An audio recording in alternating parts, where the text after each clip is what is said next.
There are a total now of 3,497,612 test results that have been received since the beginning of the pandemic. That's 10,530 test results since yesterday. We thank each and every one of those more than 10,500 Victorians who went and got tested the day prior.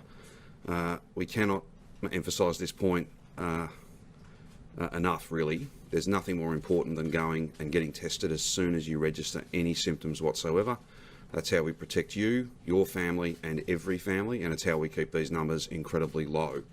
So please, any symptoms at all, don't put it off for a day or two. I might feel better tomorrow. No, if you've got symptoms, any symptoms at all, please go and get tested today. 99% of those results are back within 24 hours. And then we can be certain to look after you, to take care of you and those that are closest to you in the event that you are positive. They are the numbers of the day. They are a testament to the character and the conviction and the amazing job that every single Victorian has done over this year. Each of us playing our part to make sure that we protect public health, that we value and protect this precious thing that we have built. Now, I'm about to make some announcements that are a recognition of that amazing effort, a series of announcements that are a recognition of this precious thing that we have built. It's incredibly valuable, but it is fragile. And even though these rules are important changes, this virus is not gone. 23 days of 0 cases is not the same as having a vaccine against this wildly infectious virus. We all have to keep playing our part. We all have to keep taking this very, very seriously. Otherwise, as we've seen in very recent times, we've been reminded, if we needed reminding, this thing can come back and come back quickly. So, what I'm pleased to be able to announce are a number of steps that will take us towards that COVID-safe summer. And I'll start probably where people are most focused, and that is, what will Christmas 2020 look like? I can confirm that from 11:59 p.m. on Sunday the 13th of December, 30 visitors will be allowed to your home. That's 30 across the course of a day. That's not 30 for lunch and 30 for dinner, it's 30 across the course of the day. Now, I know that that will be a large enough number for some families, and for others they'll need to do some juggling. But from the 13th of December, that's very important for a number of different multi-faith communities. It's also very important to acknowledge that Christmas and those end-of-year family get-togethers and functions are not just for Christmas Day, they are in that latter part of the year. So 30 people, 30 visitors to your home. Dependents are counted as part of the 30, unless it is a baby under the age of 1 year. So that is a big step forward, and I don't know that we could 2 or 3 or 4 months ago ever have really been that confident that we would get to that number. It is a testament to the amazing job that Victorians have done and continue to do. In terms of the office and returning to work, from Monday the 30th of November, we'll begin a slow, steady and safe return to work for those who have been working from home. That is to say, 25% of staff will be able to be in the office, and it is mainly offices. 75% will still need to work from home, and we will make further announcements over the course of the coming weeks and months, and we'll slowly build that up to a higher number, of course, than 25%, but we can't usefully speculate, or with any great certainty speculate, on when the next jump would be and whether we can ever get anywhere near 100%. But that'll be welcome news, I know, for many. It'll be up to the employer to make sure that there are no more than 25% of staff working. There will be distance requirements, 1 per 4 square metres, all those cleaning protocols, all the things that we've become very well acquainted with in our own home, in places we visit, and now in the offices that we'll be able to return to. Can I just say the public sector, public service, will not be coming back. They will remain working from home so as to create additional space and capacity for the private sector. That'll allow us to perhaps take a further step later, and I'm sure that will be welcome news to private sector business operators, particularly those who run larger businesses right in the centre of Melbourne, and all of those who service that workforce, restaurants, cafes, bars, all of those things. That's an important step. Now, in terms of other announcements, and you've got a table with you. I'll run through this relatively quickly, and then Martin's got a few things to say about the South Australian border, and then all three of us are happy to take any questions. That's for the future, so those two announcements are not from midnight tonight. Now I'm going to go through the things that will happen from 11:59 p.m. tonight. So from midnight tonight, essentially, 15 visitors will be allowed in your home per day. Again, that's not 15 for lunch and 15 for dinner. That's 15 across the course of the day, and I would ask people to take this very, very seriously. What we've seen in Adelaide, what we've seen all over the world, and certainly here some months ago, is that gatherings in the family home can be the most dangerous. We just need to be very, very careful not to be going out if we've got symptoms. Observe these limits. They're not against you, they're for you. They're to keep the place open. They're so that we can stay safe and stay open. But we're going from 2 plus dependents to 15 visitors. That includes dependents but not babies under 1 year. You can split it, of course, across different events, and they can be from multiple households. So you could have 5 for lunch and 10 for dinner. But it only works if everyone observes these rules and takes them seriously. So from midnight tonight, 15 visitors to your home. Outdoor gatherings in public spaces, such as the beach or a park, will increase to 50 people. Masks, which have played a very important part in delivering these low numbers and containing the spread of this virus, we're making a fundamental change. Masks will be required inside, in all settings inside. They will not be required when you are outside. However, you need to carry the mask with you because you will need to wear the mask outside if you can't distance. So to give you perhaps a fairly common sense example, if you go to Bunnings and you're in the store, you wear your mask. If you're in the car park, you don't have to wear your mask. But if you're queuing up for a sausage and you're with other people and you are simply not keeping your distance, you're part of a crowd, you need to put the mask on. Carry the mask with you. Common sense drives this. If you're outside in the open air and you believe you can keep your distance from people, then you don't need to wear it. But carry it with you because those circumstances can change. Kath and I went for a walk the other morning. We had our masks on. If we'd not been wearing our masks, we turned a corner and there was quite a large group of people walking in front of us. All of a sudden, you're part of a crowd. This thing spreads rapidly. Common sense is really important. Carry the mask because you never know, even outside, when you may need to wear it.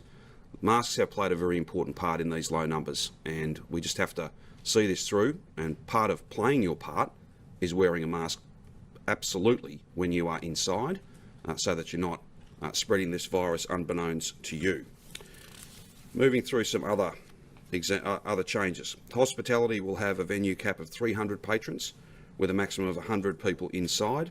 Density requirements of 1 to 4 square metres apply indoors for larger venues, but for smaller ones, we've been able to come up with an innovative way, moving to 1 person per 2 square metres for those smaller venues. That means they'll be able to have more people inside, but they are capped at a maximum of 50.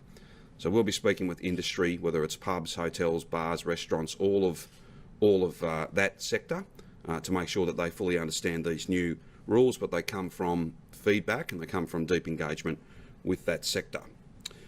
Higher education will return to on-campus learning for summer studies. There'll be a whole range of rules and different processes, COVID-safe planning, but our higher education sector will be open again for on-campus learning over the summer period. Gyms will open up further with 150 people in groups of 20 with 1 person per 4 square metres. Indoor physical recreation and sport can commence with 150 people in groups of 20, 1 per 4 square metres. Outdoor sport can commence with 500 people, groups of 50, 1 per 4 square metres as well. Large sporting venues, such as MSAC for instance, can be at 25% of their capacity, and again, 1 person per 4 square metres. Each of these density requirements are about making sure that we don't have too many people in a too small a space, because we know that that is particularly dangerous. Indoor pools can host 150 people, outdoor pools can go to 300 people. Skate parks, trampolining centres indoors, they are able to go to 150 people. Again, there'll be density requirements also. In terms of holidaying, so accommodation providers, they are in line with the the rules that apply to your house, given that when you're away, staying there, it is no different to your house.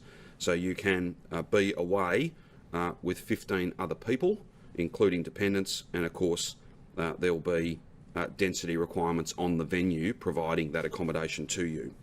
Faith-based ceremonies. I know this will be very important for many people of faith who've had a very difficult year not being able to come together and worship together. Religious ceremonies can take place indoors with 150 people and outdoors with 300 people. Both settings will have a 1 to 4 square metre density requirement as well. Weddings and funerals, both indoors and outdoors, can be 150 people with density requirements, and if it's a wedding at home, then it's no different to any other gathering at home. It would be 15 people rather than the larger number. Cinemas and small galleries, they can open to 150 people per space. Larger facilities like the National Gallery of Victoria, for instance, they'll be able to get to 25% of their space. Drive-in cinemas, they'll have no patron caps. Community venues, libraries and the like, 150 people inside, 300 people outside. Gaming machine venues will be able to go to 150 people, but every second electronic gaming machine will be turned off so as to keep a distance between patrons. There are a number of other smaller matters. They're all in the pack that we've given you. I won't go through any more than that. I think they are the main changes. Just in terms of next steps, I'll be before you again on the 6th of December to announce further changes, to talk about what further steps we can take as we get closer to that and lock in that COVID-safe summer. So, Christmas, 30 people to your house from tonight. Masks inside must be worn, outside carry the mask and put it on. If you can't distance, keep it 1.5 metres from other people, and you can have 15 people to your home over the course of a day. And the other changes which are much more for industry than for individuals. The key message is Victorians have done an amazing job and built something that is so precious, but it is fragile, and each of us need to play our part. These rules are a reflection of the best public health advice, listening and being driven by the science, being driven by the data, and trying to get people back to as close to normal as possible. But it can only be COVID normal, and everything must be COVID safe. So please, having achieved this amazing outcome, we've all got to remain vigilant. We've all got to keep playing our part. This is exactly what we said we would do 2 weeks ago, and we've gone beyond it because we've had this quite amazing set of numbers. But we all have to work hard to keep these numbers low and to make sure that 2021 is vastly different than 2020. I'll now throw to Martin, who can update us on South Australian border issues, and then the three of us are happy to take any questions you have. Thank you, Premier. So, as of midnight last night, if you want to come from South Australia into Victoria, you will require a permit. And that permit is available online from the Services Victoria website. We've also re-established the 70-kilometre bubble for the border communities, re-establishing the same principles and the same rules that had been worked out by both governments over the previous months. And you can use your pre-existing permits if you are a South Australian to enter in that bubble arrangement. There are exemptions, a very limited number of exemptions that apply for emergency medical care, providing or receiving emergency services, or if your property cuts across both sides of the border. You will, in those limited circumstances, be exempt from that requirement for a permit. For people from South Australia who are exposed to the South Australian government's defined high-risk sites, you will not be granted a permit. You are actually in South Australia under South Australian government rules also not allowed to be anywhere other than in quarantine, so we would imagine that that will not be a big issue. If you come from metropolitan Adelaide, you will be considered you will be granted a permit, but under conditions. And those conditions require you providing your travel information, a strong recommendation that you be tested, and that you design for us the information where you're, how long you're going to be in Victoria, and contact information whilst you are in Victoria. And then if you're either transiting through South Australia or from regional South Australia, you will be granted a permit with similar contact information, but not the same strong recommendation regarding testing. This will be monitored at both the airport, with flights still coming in from South Australia, whether that be to Mildura, to Portland, or to Melbourne Airport, and authorised officers from the Department of Health and Human Services will be enforcing those requirements at the airport. In regards to road links, the assistance of both Victoria Police and authorised officers will continue to be applied there. That will be based on still having established checkpoints for a period of time, and for random checks in addition to that. In regards to, we'll continue to monitor the evolving situation in South Australia. We continue to work very closely with our South Australian colleagues, and as those circumstances change, we could expect further changes in this permit system. So I might leave it there, Premier. We're all happy to take any questions you have. How will the QR code system work? Is there a government program that people have to tap into, or every business will have to do their own? Well, most businesses are running QR codes at the moment. We're trialling our own product. We'll have more to say about that quite soon. That really fills gaps where people haven't been able to set up their own, but we're very confident that the vast majority of venues who would want to, for instance, take advantage of that 1 to 2 square metres for smaller venues where they to a cap of 50, and therefore with a corresponding requirement to have a QR code, they are well placed to do that. In fact, they're doing it now. I think it's just a secondary or kind of a double check, if you like. It's just one of those things where going a little bit further, because there will be arguably more people than would otherwise be allowed in that smaller space. But it's, Lundy, basically a recognition that for some venues they simply have no chance to change their indoor footprint. We don't want to start counting kitchens and other things as part of their square meterage as well. But this is just a really common sense compromise that comes from very intense work, and I'm very grateful to the public health team who've sat down with industry and found a way forward for them, because that's all about jobs, and it's all about making sure that those businesses can survive and repair and rebuild. Deciding not to use an off-the-shelf QR code, you had previously said that you wanted an end-to-end system that the QR code links with Victoria's CRM product. But you've also said businesses that currently have a QR code won't need to move across to the government QR code. How are you planning to link up, I guess, private QR codes with the government one? We're getting close to a fairly detailed IT discussion, but as I understand it, with some very small modifications to code, we can have a situation where all of those QR products can speak to our CRM in that end-to-end fashion. The other thing too to remember is that, and perhaps I should have mentioned this in answering Lundy's question, there are many venues who are using the QR code not just to identify who was in the building, but to order, to do all sorts of things that mean there is less movement, less contact between different people. That is a really good thing, and we wouldn't want to upset that or make that harder. So I think we can all be confident that we can have all of these different products speaking to our main system, and have a product out there ourselves if people want to choose to use that. But each of us, I think, in our daily lives these last few weeks, as people have had that greater freedom of movement, I've certainly been very pleased to, at all the different places I've been, people have been doing it, and it's a really important part of keeping these numbers down and making the work of our contact tracers just that little bit easier when we have the inevitable cases and the inevitable outbreaks that will come.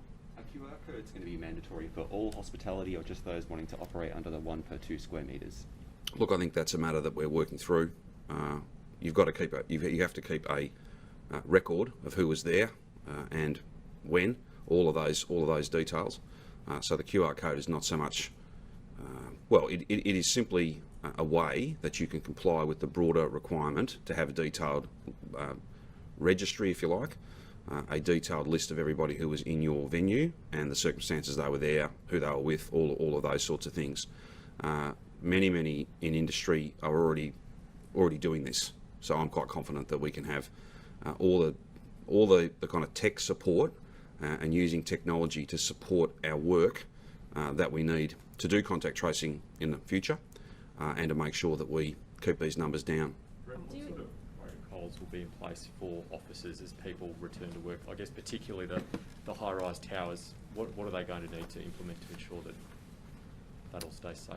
For towers or for officers? Or Office towers in particular, but officers more generally. Yeah, there's obviously been lots of work over many months now to really embed some of the COVID safe principles in those places. It does relate to hygiene, it does relate to the cleaning that occurs in those settings. But more broadly, we've prompted everyone to make sure that if they're unwell, they're going for testing. We've enabled that to take place and for those results to turn around really quickly. In the office space, again, there's been guidance, it's been supported by WorkSafe. The COVID safe principles apply in the workplace equally. They're not new to most of us. It does relate to, again, excluding anyone who's unwell, enabling them to stay home when they're unwell, making sure that hand hygiene is supported as much as possible, soap and water or alcohol-based hand gel, and to minimise those opportunities for transmission. So still trying to keep your distance, masks will be in place. So really ensuring that all of those basic principles are adhered to. And what about public transport, which is obviously going to be the other high risk factor? Yeah, it's not going to be a huge crush with a 25% return. So we'll have an opportunity to again embed some of those practices and the oversight of them. People will need to try and maximise the distance with others who are not part of their normal residence to the extent possible. That'll be pretty easy at the 25% level. After that point in time, that's when masks play a significant role. Again, the cleaning that's been enhanced on public transport will need to be in place, and people will need to be aware that once they've touched surfaces, held that handrail, they should also be going through hand hygiene as they get off public transport. So whether you carry a bottle of alcohol-based hand gel or go to a bathroom and wash your hands, they're simple but important things. And would you like to see officers stagger their start times for workers, so not everybody's starting at 9 a.m? Yeah, I think there'll be further guidance on that from Department of Transport and PTV, but it'll be a pretty sensible measure to try and reduce that peak crush on public transport, but we're not going to hit that for some time yet. What about communal working spaces? So someone, for example, rents out a little office space or a desk, and then somebody else from another industry also does that as well. So it's not an office per se, but it's individual people renting out desks. Yeah, I'm not sure exactly what the guidance will say. There'll be specific stuff from Department of Jobs, Precincts and Regions on that, and again supported by WorkSafe. But the general principles apply. You do have an OC health and safety obligation as an employer, and so if there are people who are coming into that space, no matter how it's used, you have to support it with those COVID safe principles in place.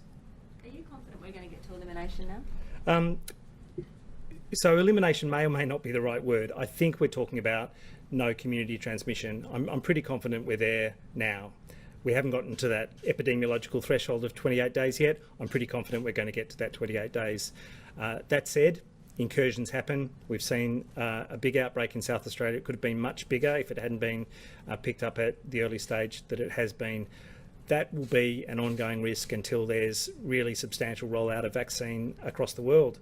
And that is some months away, at least 6 months. And we're not going to get full coverage of vaccination for all of our international arrivals for an even longer period of time. So we just have to be mindful of these things that we're going to have in place for distancing, use of masks, hand hygiene, cough etiquette. They are our insurance policy for any incursion that may happen into the future. When you think of those scenarios, it's a long time since we had this amount of freedom. What has changed in terms of thresholds for taking action and so on since we were here last time? I mean, we've got lived experience and knowing a lot more about how this can happen quickly. Does that mean actions will happen more quickly to suppress and so on? Well, clearly we've learnt through this whole process that going early and going very robustly is the best measure. When you have weeks and weeks of no transmission, no new cases, you will have every opportunity to see where that first case might arise, and we will wrap a public health response around that immediately, and it will be very robust. The stuff that you saw at the tail end of wave 2 with the contact tracing, contacts of contacts, and quarantining really hundreds of people for every single case that you have, which is where South Australia's at, 4,500 people quarantined with 25 current cases. It may not be dissimilar. You know, if there are a number of primary contacts and contacts of those contacts, they will all go into quarantine. And again, the capacity that's been built in the pathology system to turn around results within 24 hours will all be part and parcel of it. The contact tracing improvements and the timeliness of that follow-up will also mean that we'll have about 24 hours, not from time of notification to the department to getting close contacts into quarantine, but from time of testing to getting close contacts into quarantine. That is the standard that we're at the moment, and that's what I would expect if we see anything into the future. So the last time we were anywhere near like this, perhaps not even this far, we had kind of a slower postcode rollout of things. So this would be much more accelerated than that. Yeah, this is a different situation to that time between first wave and second wave. We hadn't gotten to a point where it looked like there was no community transmission, where we had an opportunity to see a new case arise and it was obvious that it arose. We were still seeing the tail end of that first wave as cases started to pick up in the second wave. So the second wave, in a sense, was hidden in the tail end of that first wave. That made it difficult to see exactly what was happening. It actually was occurring in the same geographical area of Melbourne as well. So that was a challenge. It's much easier, it's much more straightforward to have days and days of no transmission to then see if you've got a new incursion and then to just absolutely jump on it. This one person, they've been an active case for a very long time now. Is that unusual? Obviously, without breaching their privacy, Yeah, is it unusual? Is it a different strain of the No, virus? it's not a different strain. Every strain is different in the sense that you can get minor mutations, but there are no real new strains circulating around Australia. The prolonged shedding that some people get is pretty rare, but when you've had 20,000 cases in Victoria, it's not unusual that there might be some individuals who do have that prolonged shedding. It usually relates to some immune dysfunction. So whether you're suffering from a chronic illness that means your immune system isn't working properly, or you're on suppressant medication for your immune system, you can get that prolonged shedding. It's not known how long that might persist for, but I think clearly we're down to a single case now, and I wouldn't expect that it will go on forever. Just on the wastewater testing, we've had a few instances now where it's come back with positive results. To my knowledge, it's never actually produced an actual positive result in the community. How accurate is it and how helpful is it to us now? We think it's accurate, but the issue is that people can continue to excrete the virus for some weeks after they've recovered. And so when we have a call out for people to get tested because we've detected it in sewage, we don't know if that's because there's a new case that's emerged who's active and infectious, or whether someone who has been a case and has recovered and is still 3 or 4 weeks from that recovery has moved into an area.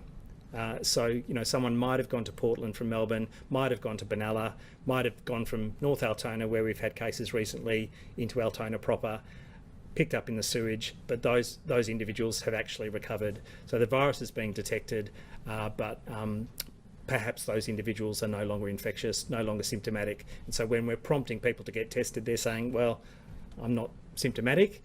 I had a cold a month ago, but I'm not in a category of someone with symptoms. And so we're not picking up people by virtue of that. But we're pretty confident in the test. So it's probably picking up genuine virus, but it may well be picking up people who've recovered some time ago.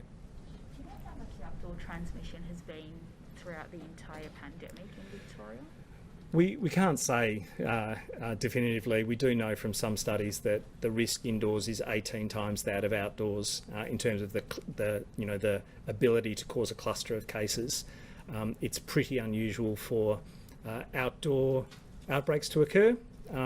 The Rose Garden at the White House is a famous example. There are some where there's been singing or shouting or some other exertion where, again, the risk of transmission can occur, but largely they're in enclosed spaces, more prolonged period of time, people in closer contact, and again, with that singing, speaking, shouting, it increases the risk again. Do you have any data, or have you been able to sort of quantify, outdoor transmission versus indoor transmission? Not for our cases. Obviously, we can't definitively pin down the circumstances where someone might have picked up the virus. We've got very strong suspicions that the vast majority of our transmission has been within households and within workplaces, so indoor settings. We don't have many examples of outdoor transmission. And where it has been picked up, where there's been people in contact outdoors, they've also been in contact indoors. So, family transmission might have occurred at a wedding, but it might have occurred later in an indoor setting. So it's pretty hard to tease out. Is there any changes to choirs, especially in the lead up to Christmas? The choir recommendations, I think, will still apply, but there won't be a public health direction limiting the numbers. But I can come back to you with the specifics of that. Do you have any directions on dancing at weddings? Like, can people sing, dance? I will have to take that on notice as well. Look, I think it's clearly nightclubs are seated only. That's because the exertion of dancing and again the closer movement that occurs is a higher risk of transmission. So the recommendations for weddings would certainly be not to have that as well. Again, whether it's written into public health directions, I can come back to you on. Can I ask the Premier a few questions? Sure. Regarding the Australian Open, is there any updates or when do you expect decisions will be made about timing? I can't give you an update today. All I can say is that this is a very important event, one that we're working closely with Tennis Australia, and they in turn are speaking with their global partners, media partners, sponsors, and when we have an announcement to make, we'll make it. The good news, from December the 7th, we'll have just over 1,100 people coming back to Melbourne each and every week. That number will grow over time. When you put on top of that quarantine effort the need to have many more than 1,000 people in direct connection with that event, that's not a simple thing. There is some complexity to that. We're working through those issues, and when we're ready to make an announcement, we will. The New South Wales Premier has indicated she's planning to allocate 1/3 of quarantine spots to international students, skilled migrants and specialists. And it seems Prime Minister Scott Morrison feels there should be Australians first policy. Would you be considering allocating spots to international students given how the universities are suffering? Not in the first phase of the reintroduction of hotel quarantine at just over 1,100 a week. We think the priority should be getting people who have waited, many of them a long time, to come back home. We want to get them home so they can be with their family over the summer, whether Christmas is a factor or not, but that's the National Cabinet position, that's the aim. There'll be a time for us, though, to expand that out. There'll be a time for us to look at major events, international students, all manner of other people that have got a perfectly valid reason to be here, but I don't think that there's anything, no one should be surprised by the fact that there is a focus on getting people home. That's certainly going to be our focus in the first stage, which is 160 per day. So just over 1,100 for the week. That'll run for a number of weeks before it potentially jumps up to a higher number, and we'll be in. We've got to set this up properly. We will, and then we can grow it once we've got it settled in, if you like, and then there'll be options around international students and some of the other groups that you mentioned. Because I think that the total number of people who are permanent residents or Aussie citizens who want to come home, I think the estimates are 35,000 people that are out there. There'll come a time when there are far less of those, but there's lots of other people who want to come. Just a matter of giving priority to our people first, if you like, which I think is a perfectly logical thing. And how long do you anticipate the South Australian border will be closed? Do you think both sides will open up at the same time on December 1st? I'd certainly hope that would be my aim. And changes to the border, changes to restrictions as they operate in Adelaide and right across the state, that's a matter for obviously Premier Marshall, but I think each of us share that broader commitment to have all the borders across Australia open by the end of the year, and December 1 was the nominated date. Elective surgery's back to 100% from tomorrow. Any chance of a Correct. pre-Christmas blitz to try to get through some of that backlog? I think the jump to 100% is in fact a blitz, if you like. Once you get back to 100%, well then you can really start moving people through that system, dealing with very long wait times. You know, this pandemic has been very challenging for all of us in lots of different ways, and to those people who would have had their surgery by now, and we've prided ourselves on doing more surgery than has ever been the case in our state's history, more patients moving through that system and moving through the system faster. It was not an easy decision to have to cancel elective surgery, and certainly in the back end of Category 2 and all of Category 3. But we are well placed, and you'll see in the budget on Tuesday, another record budget for health, because we know how important that is, and then we'll just have to methodically work through all of those patients who would have had their surgery if there had not been a global pandemic. We'll just have to work really hard to make sure that we get back on top of that. The other thing to remember, it's a long answer to a simple question, but the other thing to remember is that if a patient's clinical circumstances change, then their treating doctor will assess that, and they can move from Category 3 to Category 2, Category 2 to Category 1. So people are well managed, but it has been a very big disruption to a critically important part of our health system, and we aim to get back, and we'll have to do more. We'll have to exceed the old 100% in order to catch up, and that's exactly what we'll do. Is that going to be a much longer term plan? No, if you've been shut down for 6 months, you'd kind of have to work at 200% for 6 months just to make up. So I presume you're looking at the long haul here. It's not a quick fix. Yeah, look, it's very difficult to make predictions on how long it will take to deal with everybody who will have to wait longer because of the 1 in 100 year event. But it also relates, Grant, to the mix of patients. Some of these procedures are in fact done on the same day. They don't require lengthy stays in hospital, whereas others, if you've got a full joint replacement, that can be, it's obviously a much more significant thing.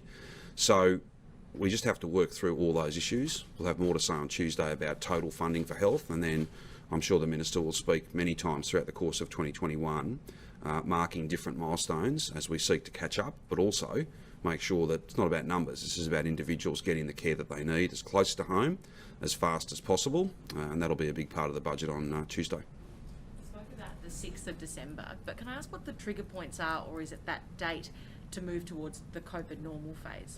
Yeah, look, I think it's important to see this very much as a series of rule changes today that are all about setting us up for a COVID-safe summer. It's very difficult to know what the rules will look like in March or April next year. We may have a vaccine by then. It's very, very difficult to know. So it's about breaking this down into smaller blocks, if you like. So 2 weeks has been something that's served us well, waiting that 2 week period before we make changes between rules.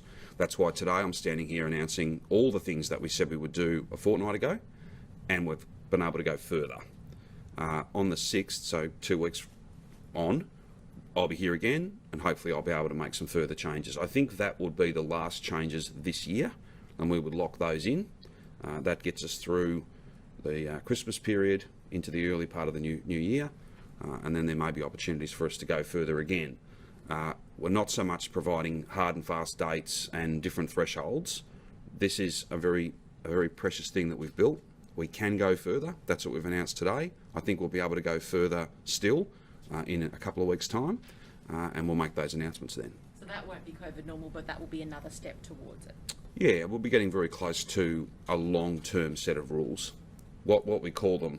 I don't want people to think that COVID normal means this is over. It's got to be COVID safe, and I think the summer period presents us with a good block of time where there's lots of evidence about the weather and all these sorts of things, but at the same time you've got a lot of people moving, a lot of typical gatherings that happen every summer. So we have to be on our guard. I want to get to a situation where in the next couple of weeks we can lock in the rules, and people will know and have certainty that they are there for the whole summer, and that we'd only ever add to them. Just on Christmas though, today we are foreshadowing, so from the 13th, 30 people to your home, that's locked in. That means people can plan, and they can do all those very practical things about working out how their end of the year, special time with family will look. And the 13th is important whether it be for the Jewish community in Hanukkah earlier, or than the 25th, or the mere fact that not everybody celebrates Christmas, but many of us want to be able to come together and spend time with family and loved ones between the middle of December and the 25th, and indeed the days beyond that. South Australia's opposition leader, they've called for a Commonwealth-led exploration of alternative hotel arrangements, and they're asking their Premier to advocate to Prime Minister Scott Morrison. Is that something that you would support as well? Well, I know that Peter's written to the PM. I haven't seen the full text of the letter, but I'm aware of broadly the themes that he raises. Look, those are matters that need to be determined by the National Cabinet. There's no denying, and I made this point the other day, I don't know whether it got picked up, but I'll make the point again. We are going to roll out a first-class quarantine system, so people who will work exclusively for us and no one else. We will advance contact trace our staff so that we know who they live with and who they're likely to spend time with and what the people that they live with do for a living. So no offence to anybody who might be working in hotel quarantine and lives with someone who works in aged care, but we can't have that. That would not be a good way to go. Even with all of those extra steps, even with all of those precautions, there's never a system. You can never build a system that is zero risk, particularly when we see the world on fire. 200,000 cases in the US, having breached the 2,000 deaths a day a number of days recently. Europe, many parts of Asia, they are in a far worse position than we all were back in February and March. So you'll never build something that is 100% risk-free. It's about managing that risk. We think we've got a very good model, and I'll have more to say about the finer details of that model soon. But no doubt, Peter, with his letter to the PM, that will be something the Prime Minister will give due consideration to. We've got a National Cabinet meeting coming up as part of that, the new COAG framework up in Canberra in a couple of weeks' time. No doubt that'll be one of the many things that we talk about. Is it something you support, though? I support the current arrangement. The current arrangement is that we put people in hotels. And the Prime Minister's made it pretty clear, and there's no point of contention between us. The notion of home-based quarantine is very challenging. Very challenging when the world is in the kind of conditions it's in. Hotels are where we're at the moment. Whether that's there for all of next year, whether there might be a change in policy, it's not for me to be advocating positions to the National Cabinet via a podium like this, and it's also not for me to put in place novel or Victoria-specific arrangements that might mean that others didn't have confidence to keep borders open, for instance. So I might very well want to have a group of people go and do their quarantine at home, but if no other First Minister has confidence in that, including the Prime Minister, then that would mean borders didn't open. There'd be all sorts of knock-ons from that. You can exceed the National Cabinet threshold, and that's what we plan to do, but doing something very different, you can't pretend that that's a national framework if it's not consistent with the decisions that National Cabinet's made. Do you anticipate that universities will be able to have international students back by the start of next year? Oh, look, that's going to be very challenging. The academic year starts February, March, so it's very difficult for us to predict that far out. We'll do everything we can. We know that international education is our biggest export. It's a very important part of the Victorian economy, creating jobs, setting us up. Many other benefits flow from that too. We want to see a resumption, get to that, whatever's COVID safe, as quickly as we can, but it's very difficult for us to predict. I think the answer is yes, I think there will be some students. How many there'll be and exactly when they start, and whether the academic year is a normal start or whether it might be starting for international students in a different way, it's too early for us to say. We are working very closely though with the Vice-Chancellors. We're working very closely with all of our higher ed partners to try and make sure that we've got the best framework possible. You said that places for hotel quarantine will prioritise Victorians coming home. Will it be whoever's been waiting the longest will be first on the list for a place, or will it be by circumstance? Yeah, look, I think that you've got caps and you've got arrangements that are, I think it's much more a matter for the federal government to be determining where flights are coming from. That's our job is to process people once they get here, and the very good news is that we're able to have those planes landing and have those services resume and those arrivals from the 7th. We think that's very good, but it does start small, just over 1,100 a week. It'll build over time, But that's really important just to, as we prove up the system, as we're completely, doubly, triply sure that everything we've got in place is working well.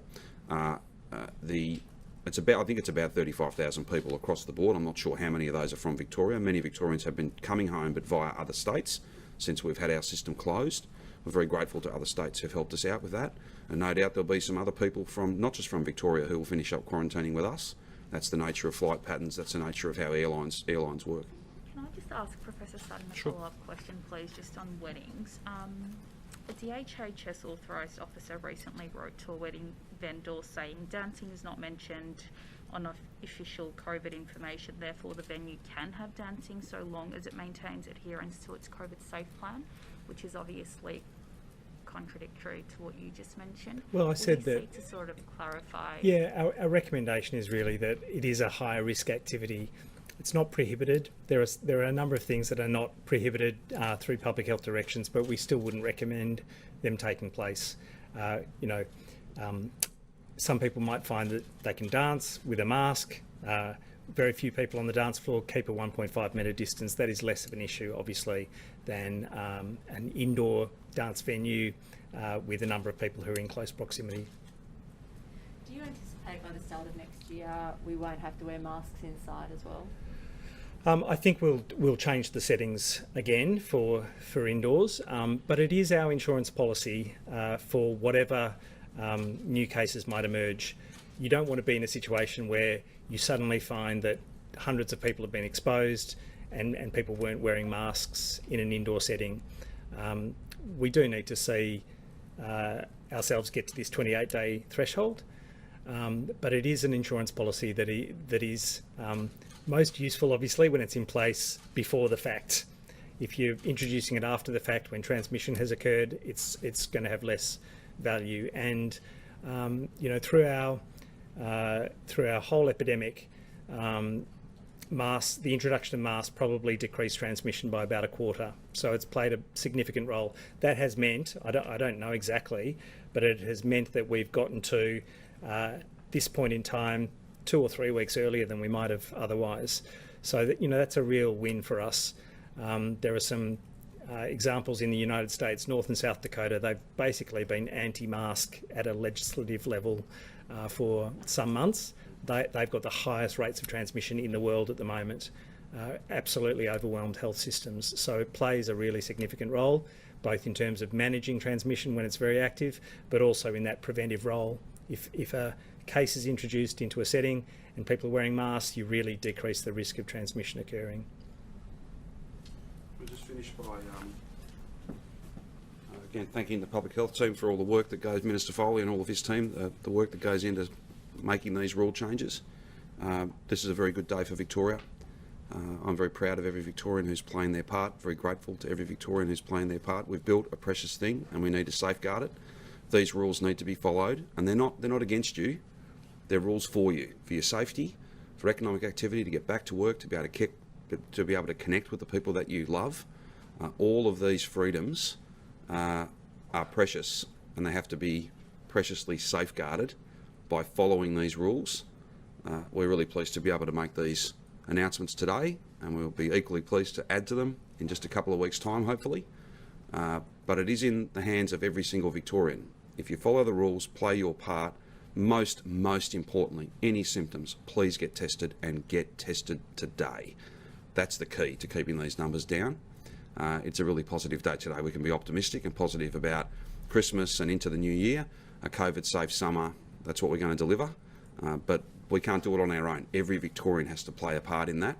They have been to this point, and that's why it's such a powerful reflection of the conviction and the character and the way we've looked out for each other, the absolute compassion of our state.